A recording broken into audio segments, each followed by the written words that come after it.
بسم الله الرحمن الرحيم والفجر وليال عشر والشفع والوتر والليل إذا يسر هل في ذلك قسم لذي حجر ألم تر كيف فعل ربك بعاد إرم ذات العماد التي لم يخلق مثلها في البلاد وثمود الذين جابوا الصخر بالواد وفرعون ذي الأوتاد الذين طغوا في البلاد فأكثروا فيها الفساد فصب عليهم ربك سوط عذاب إن ربك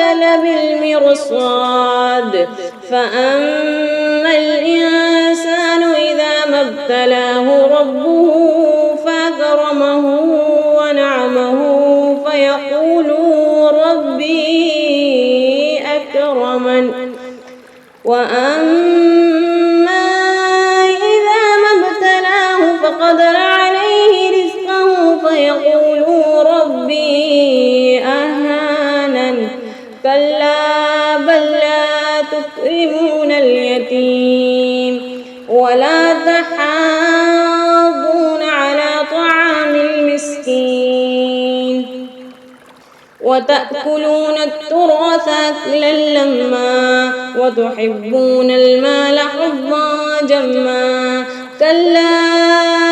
إذا دكت الأرض دكا دكا وجاء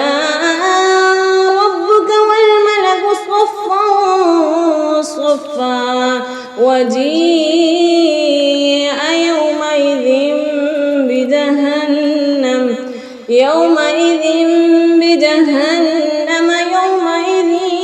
يتذكر الإنسان وأنى له الذكرى يقول يا ليتني قدمت لحياتي فيومئذ لا يعذب عذابه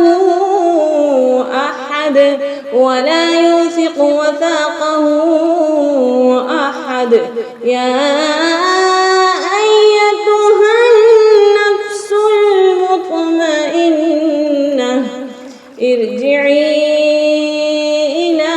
ربك راضية مرضية فادخلي في عبادي وادخلي جنتي صدق الله.